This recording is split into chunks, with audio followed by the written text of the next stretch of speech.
The conference room smelled like fresh leather and stale arrogance. Floor-to-ceiling windows overlooking Cole Harbor, a table made of reclaimed Douglas fir that probably cost more than most people's annual salary. And at the head of it all sat my father-in-law, Victor Pemberton, looking at me the way you might look at a stain on an expensive carpet. But I'm getting ahead of myself. Let me start from the beginning. My name is Malcolm Reeves. I'm 64 years old, and I've been married to Susan Pemberton for 36 years.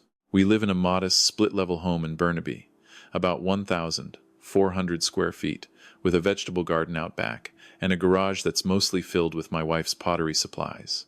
The kind of house where you know your neighbors' names and wave to them when you're shoveling snow in January. Susan and I met in 1988 at a charity hockey game in North Vancouver. She was volunteering at the concession stand, handing out hot chocolate with a warmth that had nothing to do with the drinks. I was 28, working as a machinist at a shipyard, wearing a jacket that had seen better decades. She was 24, fresh out of university, with a laugh that echoed through the arena like music. She didn't care that my hands were calloused or that my truck had rust spots. She saw something in me that her family refused to acknowledge. We married 8 months later. Small ceremony at a community hall in New Westminster. Her parents didn't show up. Her father, Victor, made it abundantly clear that his daughter was throwing away her future by marrying a blue-collar nobody from the wrong side of the Fraser River. Susan chose me anyway. What Victor never understood, what Susan herself didn't fully grasp until many years later, was that I wasn't just some working-class kid from Surrey. My grandmother had been an early investor in several mining operations in the Yukon. When she passed in 1986, 2 years before I met Susan, I inherited a portfolio that most people wouldn't believe. Mining royalties, timber rights, commercial real estate in Calgary that my grandmother had purchased for almost nothing in the 60s. By 1992, I was worth about $28 million. By 2000, closer to $150 million. By 2015, just over $600 million. Today, if you want to be precise, my net worth is approximately $1.1 billion, and I never told a soul, not my coworkers at the machine shop where I worked for 25 years before taking early retirement.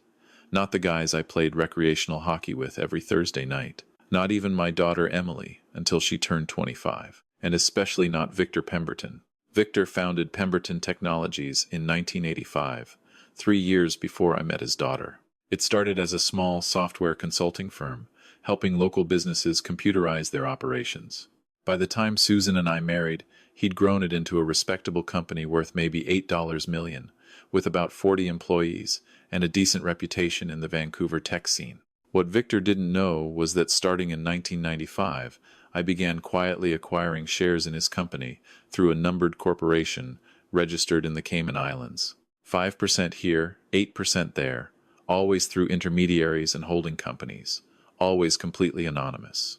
By 2008, I owned 52% of Pemberton Technologies. I was the majority shareholder.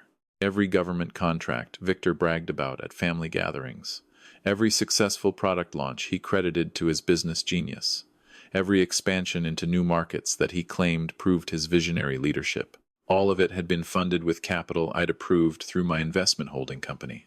Every time Pemberton Technologies faced a cash crunch, every time they needed bridge financing, every time a deal required deep pockets, my people quietly provided the necessary funds. Victor Pemberton thought he was a self-made tech pioneer.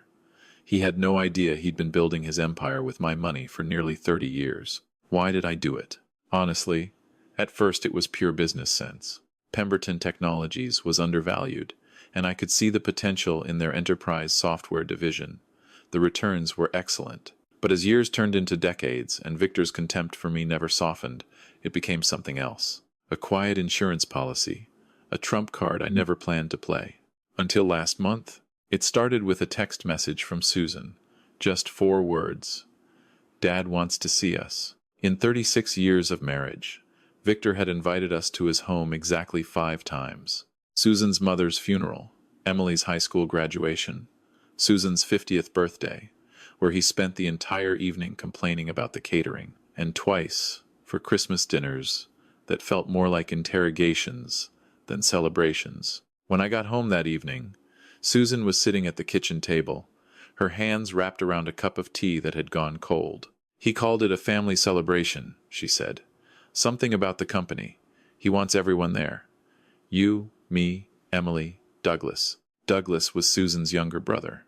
48 years old, chief operating officer of Pemberton Technologies, living in a waterfront condo in Yaletown that their father had purchased for him. He drove a Tesla, wore suits that cost more than our monthly mortgage payment, and had never once acknowledged me at family gatherings beyond a curt nod. "When?" I asked. "Saturday, 7 o'clock, his place in West Vancouver." I'd been to Victor's house perhaps a dozen times in 36 years. Each visit felt like walking into a museum where I was the unwanted exhibit. The house itself was a monument to success. 8,000 square feet of glass and concrete perched on the mountainside, with views of the harbor that belonged on postcards. A wine cellar, a home theater, a garage housing 4 vehicles worth more than our entire property. "We'll go," I told Susan. "Whatever this is about, we'll face it together." That Saturday, I put on my best suit. It was 12 years old, purchased on sale at a department store in Metrotown, but I kept it pressed and clean. Susan wore a simple navy dress she'd had for years. We drove our 2018 Honda Civic through the winding roads of West Vancouver, past the gated driveways and manicured hedges, and pulled up to Victor's circular driveway, where a Porsche and a Range Rover were already parked. The Porsche belonged to Douglas. The Range Rover was Victor's weekend vehicle. His weekday car was a Mercedes S-Class. Susan squeezed my hand as we approached the front door. "Whatever he says tonight, remember that I love you." I kissed her forehead. "I know." The door was answered by a housekeeper I'd never seen before. She led us through the marble foyer, past the grand staircase, and into the formal dining room. The table could seat 14, but tonight there were only 6 place settings. Victor at the head, naturally. His second wife, Margaret, to his right. Douglas across from her. And 3 seats at the far end of the table for Susan, Emily, and me. The seating arrangement told me everything about our status in this family. "Susan," Victor said, rising from his chair. He was 82 now, but still imposing. Silver hair swept back, custom suit, a watch that cost more than most people's cars. "You look well." He didn't acknowledge me. 36 years, and he still couldn't bring himself to shake my hand or even meet my eyes. I was invisible to him, and he wanted me to know it. Susan kissed her father's cheek. I nodded politely and took my seat at the end of the table, as far from Victor as the arrangement would allow. "Where's Emily?" Margaret asked. She was Victor's second wife, 20 years his junior, pleasant enough but utterly under his control. "She's coming," Susan said. "She had to finish up at the shelter. Saturday nights are busy." Emily was 32, unmarried, and worked as a counselor at a homeless shelter in the downtown East Side. She'd inherited her mother's compassion and her grandfather's stubbornness, which meant she'd chosen a career helping others over one that would impress Victor. He'd never forgiven her for that. Douglas checked his phone and sighed. Some people have no respect for other people's time. I bit my tongue. Douglas had never worked a job he hadn't been handed by his father. Every promotion he'd ever received had been engineered. Every success he claimed had been set up by Victor's connections or, though he didn't know it, funded by my capital. The first course arrived. Lobster bisque, the kind of meal designed to remind you that you were dining with people who considered themselves superior. We ate in uncomfortable silence for several minutes. Then Emily arrived, slightly out of breath, still wearing her practical work clothes and carrying a canvas bag stuffed with files. "Sorry I'm late," she said, kissing her mother's cheek and squeezing my shoulder as she passed. She didn't apologize to Victor. That was my girl. "Now that we're finally all here," Victor said, setting down his spoon with deliberate precision, "I'll get to the point. I'm 82 years old. I've built Pemberton Technologies from a 2-person consulting firm into one of the most successful software companies in British Columbia. But I'm not going to live forever." He paused for effect. Douglas leaned forward, practically salivating. "I've decided it's time to formalize the succession plan. Douglas will become CEO when I step down next year. The transition has already begun." Douglas tried to look humble. He failed spectacularly. "I won't let you down, Dad," he said. "Everything you've built, I'll protect it. I know you will." Victor turned his attention to Susan and Emily. "This affects both of you as well, of course. Margaret and I have updated our estate plans. When we're gone, Douglas will inherit controlling interest in the company. Susan, you'll receive a small percentage of shares. Perhaps 4%. I felt Susan stiffen beside me. 4%. After a lifetime of being Victor's daughter, after all the family events where she'd defended him to me, that's what she was worth to him, and Emily. Victor's voice took on that condescending tone I knew too well. You'll receive a cash settlement, $200,000. I considered making it contingent on you finding more appropriate employment, but Margaret convinced me that would be unnecessarily harsh.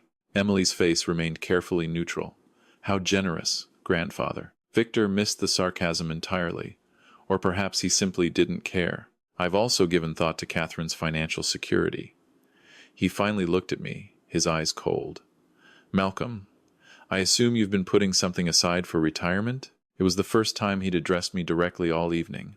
I met his gaze steadily. We're comfortable. Comfortable. He repeated the word as if it tasted sour. Well, I've taken the liberty of arranging a position for you at Pemberton Technologies. We're always looking for reliable people in building maintenance. $40,000 a year, plus benefits. At your age, you should be grateful for any opportunity. The room went silent.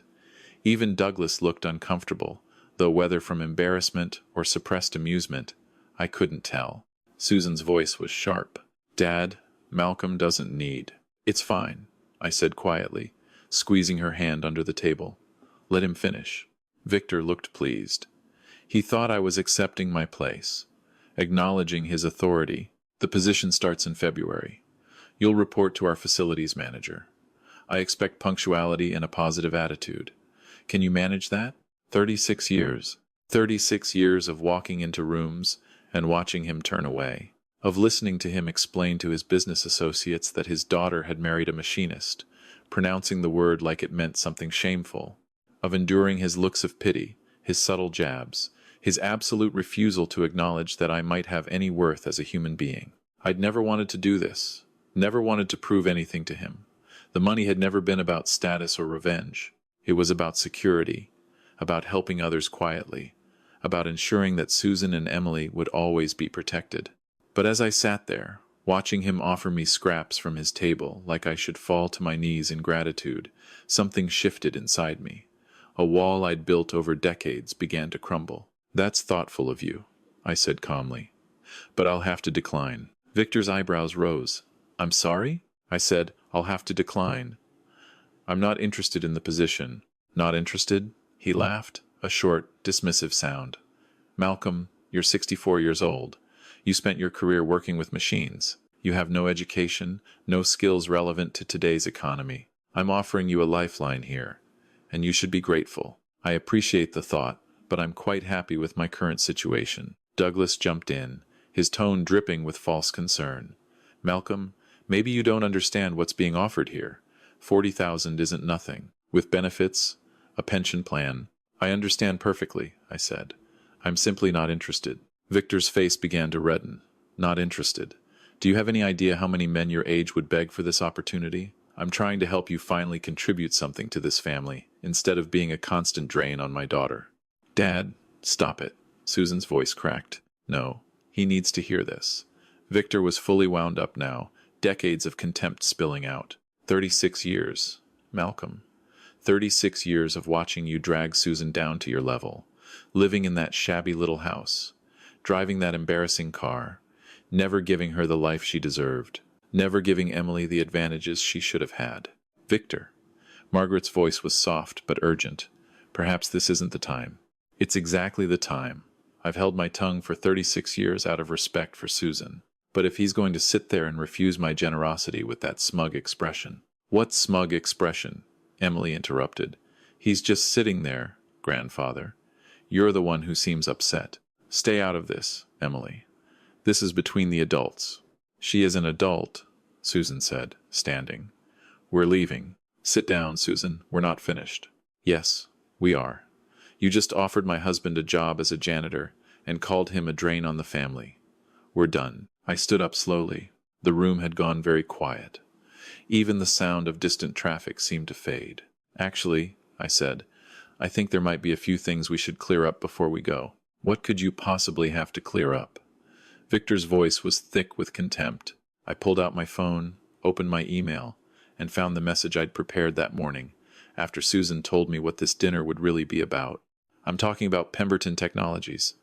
Your company. The empire you built from nothing. What about it?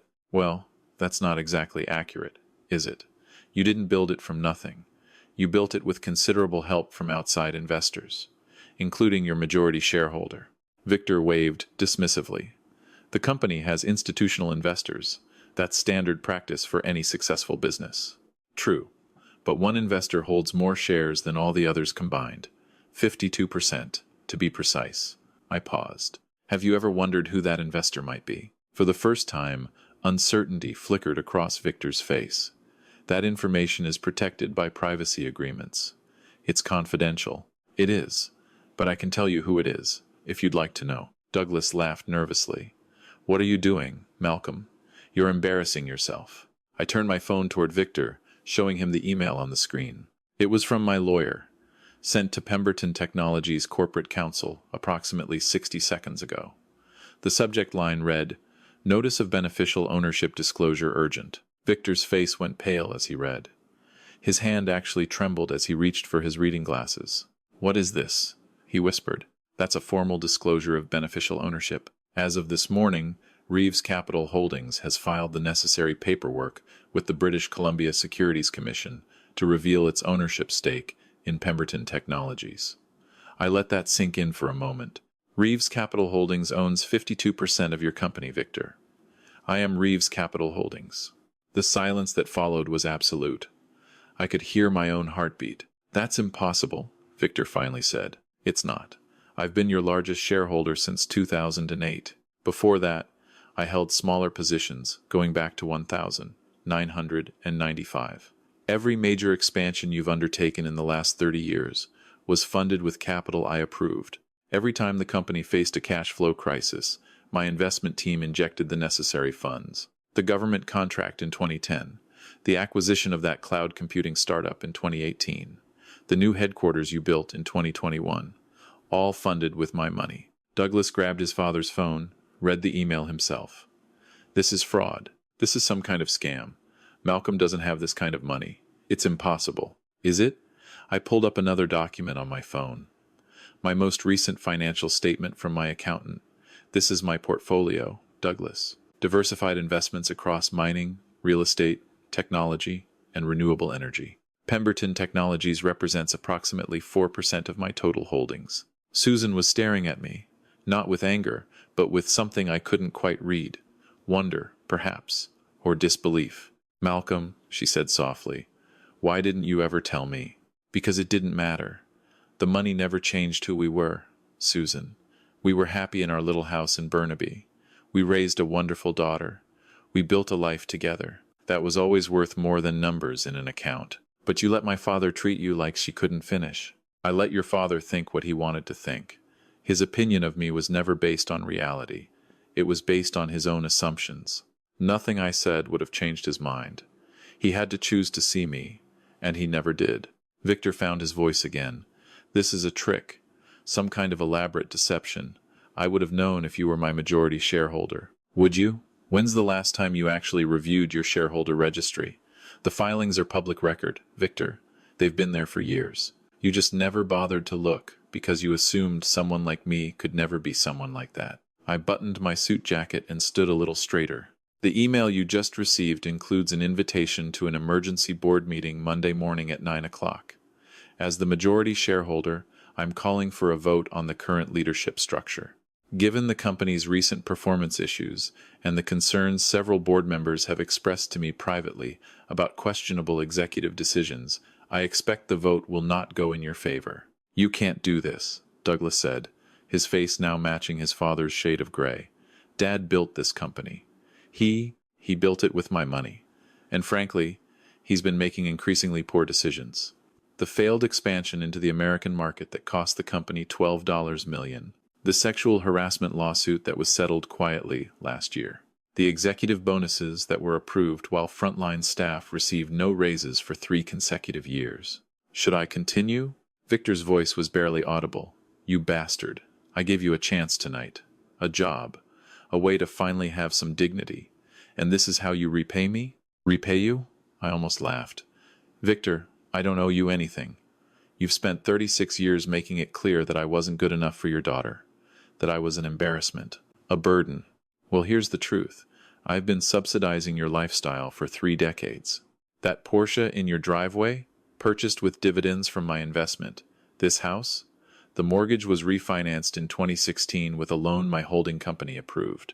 Your country club membership, your trips to Hawaii, your luxury boxes at Canucks games, all funded by profits from a company I own the majority of. Margaret had her hand over her mouth. Susan was crying quietly.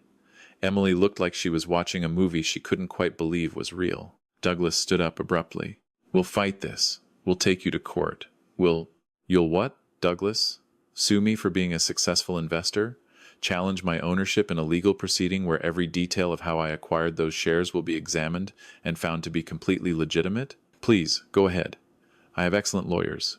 I turned to Susan. I'm sorry you had to learn about this tonight, this way. I wanted to tell you so many times, but it never seemed important. We were happy. We had each other. The money was just there. She wiped her eyes. You should have told me. You're right. But let me ask you something. Would you have married me if you'd known I was wealthy? Of course I would have. Would you have stayed with me when your father cut you off? When he made it clear that choosing me meant losing your family? Would you have believed that I loved you for you, and not because you were Victor Pemberton's daughter? She was quiet for a long moment. Then she nodded slowly. You're right. I needed to choose you without that complication. I needed to know we were building something together, not just living off your money. I turned back to Victor. As for your job offer, I'll pass. But I do have a counteroffer for you. Monday morning at the board meeting, I'll be proposing significant changes to the company's leadership. Douglas will be placed on administrative leave pending a comprehensive audit of his actual performance versus the results attributed to him. You'll be asked to step down as chairman and accept an advisory role with substantially reduced authority. This is my company, Victor said, his voice cracking.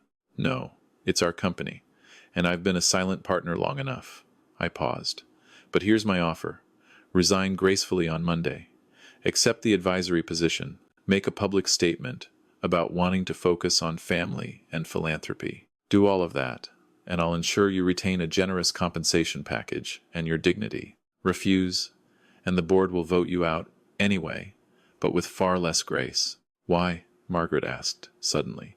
After all these years of staying silent, why now? I looked at Susan, at Emily, at the 2 women who had loved me without knowing about the money, who had seen something in me that Victor refused to acknowledge. Because tonight, Victor made it perfectly clear that nothing would ever change.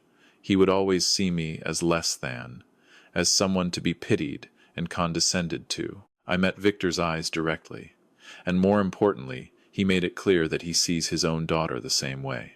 4%, Susan. After everything you've done for this family, after all the years you defended him to me, that's what you're worth to him. I walked toward the door. Susan and Emily followed. Behind us, Victor was saying something, but I wasn't listening anymore. I was done listening to him. In the car, driving back through the rain-slicked streets of West Vancouver toward our modest house in Burnaby, Susan finally spoke. $1.1 billion. Give or take. Our house is worth maybe $700,000. It's worth far more than that to me. She laughed. And then she was crying. And then she was doing both at once. The way people do when the world suddenly looks completely different from what they thought it was. You really never cared about the money, did you? The money was useful. It gave us security. It meant I could help people quietly, set up scholarships, fund community programs, support causes we believed in. But it was never what mattered. What mattered? You, Emily. The life we built. The fact that when you looked at me, you saw who I really was. Not the machinist your father despised. Not the billionaire I could have revealed. Just me. Emily spoke from the back seat. So what happens now? Now we see if your grandfather has any sense left. My guess is he'll resign. Douglas will probably threaten legal action, but he doesn't have any actual leverage. The board will vote for new leadership, and I'll recommend someone qualified who isn't a family member. The company will be fine. Better than fine, actually. And us? We go home. Tomorrow morning, I'll make pancakes. Your mother will read the newspaper and complain about the hockey scores. Maybe we'll take a walk along the seawall if the weather clears up. Same as always. Same as always, Emily repeated, with $1 billion. The money doesn't change anything that matters, Emily. But I was wrong about that. The money did change one thing. The next morning, before I could start on the pancakes, my phone rang. It was Victor. I'll resign. His voice sounded different, older, defeated. I'll make the statement you want, but I need to ask you something first. Go ahead. Why did you stay silent all these years? If you wanted revenge, you could have destroyed me 100 times over. You could have humiliated me in front of my entire industry. Why wait until now? I thought about that for a moment, watching through the kitchen window as Susan pruned her rose bushes in the backyard, same as she did every Sunday morning. Because it was never about revenge, Victor. It was about protecting the people I love. As long as you were just being dismissive of me, I could ignore it. Your opinion never mattered to me. But last night, you showed Susan exactly how little she means to you. You showed Emily the same thing. That's when silence stopped being acceptable. I never meant to hurt them. I believe you. But you did. That's something you'll have to live with. He was quiet for a long moment. Then, in a voice I'd never heard from him before, he said, I was wrong about you, Malcolm. All these years. I was wrong. Yes, I said simply. You were. He hung up. The board meeting happened as scheduled. Victor resigned with a carefully worded statement about wanting to spend more time with family and pursue philanthropic interests. Douglas was placed on administrative leave pending a performance review that, based on what my auditors had already found, would not go well for him. A professional CEO with no family connections was brought in to run operations. Pemberton Technologies continued to thrive. Better than before, actually, without the nepotism and ego-driven decisions that had been holding it back. Susan and I still live in our split level in Burnaby. We still drive the Civic, though I did finally agree to get the rust spots fixed. Susan expanded her volunteer work, and together we established a foundation that provides scholarships for students from working-class families in British Columbia. Emily's homeless shelter received enough funding to double its capacity and add a job training program. The money finally had a purpose beyond sitting in accounts and growing larger. Victor and I reached an understanding of sorts. We're not close. Probably never will be. But he started showing up for Sunday dinners at our little house. He learned to appreciate Susan's cooking and Emily's stories about her work. He even helped in the garden once, though he complained about the dirt under his fingernails. People sometimes ask me why I live so simply when I could afford anything. They don't understand that the simple life was always the point. The money was just a tool, a way to ensure security and help others when they needed it most. But real wealth was never about the numbers. Real wealth is waking up next to someone who chose you when they had every reason not to. It's watching your daughter grow into someone who measures success by the lives she's touched rather than the things she owns. It's knowing that the people who matter see you for who you actually are. Victor Pemberton spent his whole life chasing status and recognition. He built a company, acquired impressive things, and surrounded himself with people who told him what he wanted to hear. But he lost his daughter's respect in the process. He had everything money could buy, but he didn't understand that the most valuable things can't be purchased. I learned that lesson a long time ago, in a hockey arena in North Vancouver, from a woman handing out hot chocolate with a smile that made the winter feel warm. She didn't see a machinist or a secret millionaire. She just saw me. And that was enough. That was always enough. Some people spend their entire lives trying to prove their worth to others. They chase approval, accumulate achievements, and measure themselves against impossible standards set by people who may never be satisfied. But the truth is, our worth isn't determined by anyone else's opinion. It's found in the love we give, the kindness we show, and the character we build through a lifetime of quiet choices. Money can buy comfort, but it can't buy respect. It can open doors, but it can't guarantee that anyone will genuinely welcome you through them. True respect is earned through consistency, integrity, and the way we treat people who can do nothing for us. And perhaps the most important lesson of all, it's not about winning. It's not about proving the doubters wrong or making anyone regret underestimating you. It's about building a life that doesn't require anyone else's validation to be meaningful. The quiet moments are the ones that matter. The Sunday breakfasts, the walks in the rain, the evenings spent reading beside someone you love.